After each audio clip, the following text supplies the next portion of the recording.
Okay, folks, so this is Josh. Josh is going to demonstrate the iron neck. The first drill we're going to do is the 360 spin. So he's keeping his chin tucked, his tummy tucked, and he's just slowly rotating to the right. And typically he goes about 8 to 10 times, and then he's going to stop, and then he's going to rotate to the left. So that's the first drill we do, and that's really working all the stabilizers in your neck, because you're just holding your neck stable as you rotate and put different forces through the neck in every single different angle and range. So very productive, safe exercise. Okay, good job. Good job, Josh. And then the next one is going to be a kind of a left and right. So he's just going to do rotation with his neck, not his shoulders, left and right within his comfort zone. Okay, and Josh is actually advanced to the pro, so he's got some resistance on the wheel there that's going back and forth. Okay, the starter kit has no resistance.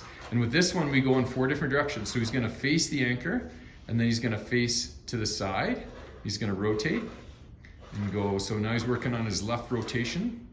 Yeah, so it increases the resistance as you rotate left and kind of relaxes on the way back. Good job. And now he's going to face away and have a rotation back left and right with the pressure coming, pulling him back. So he has to stabilize forwards. And again, that's where we're working dynamic muscles as well as stabilizing muscles at the same time. Good job. And now he's going to face us, and he's going to do his rotation side to side. Good job. Nice and slow. And he's really watching his posture. He's keeping his chest up, shoulders down and in, and his chin tucked the whole time. Good job, Josh. There we go. Perfect.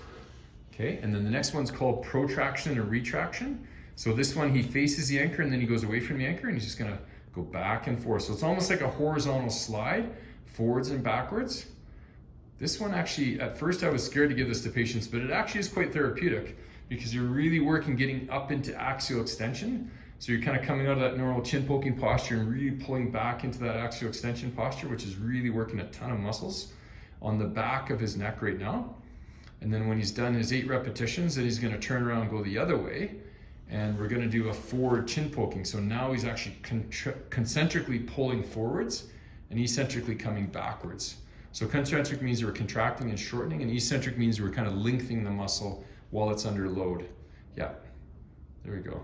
Josh is just kind of fine tuning the position.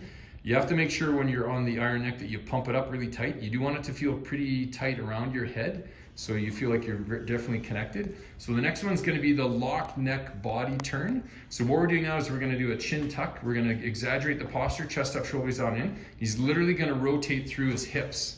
So the neck and trunk are going to remain stiff and tight, and he's rotating through his hips. So I'm going to actually turn the camera so you can see his lower legs there. So he's pivoting through his hips as he goes back and forth there. So good job, Josh. That's looking really good. Yeah, just nice and slow. And then he's going to go the other way. Yeah, perfect. Okay, so with this position, there's 4 different directions. So we did the facing the anchor. Now he's kind of sideways to the anchor. And then he'll go away from the anchor, and then he'll spin the other way, kind of to the side as well. Perfect. And with these repetitions, generally they're recommending 8. So, but it's whatever you can tolerate. So if you're getting sore or pain, then I don't advocate pushing through pain with this. When you first start, you're going to feel really weak. You might only get 5 or 6 repetitions. And then as you get stronger, you can push your repetitions and go a little longer and do a little bit more. It's all about the endurance in these tiny little muscles in your spinal column and your trunk. Good job, Josh.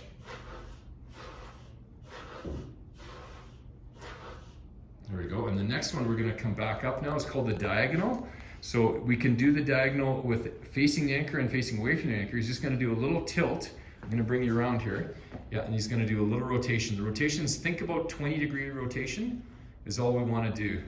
If you think 20, you'll end up doing about 30, but that's okay. So it's just, again, he's taking his left ear to the side of his neck and just rotating a little bit to the right. And then he's going to go the other way. He's going to take his right ear to the side of his neck and then rotate to the left. Good job, Josh. That's it. And so that's working a lot of your craniovertebral or upper neck muscles. Yeah, and so we can kind of watch him from the back now. So he's tilting and then just a little rotation. Yeah, so whatever side you tilt to, you rotate the opposite side. And that's working on that, what we call conjunct rotation. So the opposite rotation away from the side bend.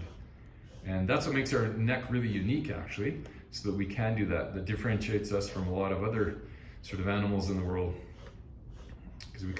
our shoulder. Look over and up, kind of, if something's gonna attack us back in the primal days. There we go, good job, okay? So, and the very last one is, we call this one the figure 8.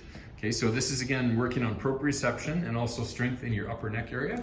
So he's gonna just do a figure 8, just nice and slow. So the way I describe this is, imagine a laser on the end of your nose, and you're gonna do a figure 8, a horizontal figure 8, that's right. And when you first start this one, you wanna start with a really small figure 8, and then as you're feeling more confident and more comfortable with this movement, then you can do a bigger figure 8. So do start small if you can, because it is quite hard when you've had a traumatic neck injury and your joints haven't sort of been working in a synchronous manner, or the muscles for that matter. So we really are retraining both your muscles, your nerves, and your joints. Yeah. And again, we'll watch Josh from the back now, just to show you what it looks like from the back. Yeah, there we go. So this recruits a ton of muscles and also works on your proprioception and just the control of kind of where your head is in space. All right. There we go, good job. And Josh, do you feel some fatigue with this? Oh yeah. Yeah. So most of my patients, once they get onto this, they really love it because they can just feel the muscle fatigue in their neck and they feel like they're really gaining ground. Okay, so there you go, there's the iron neck. Thanks, Josh. All right.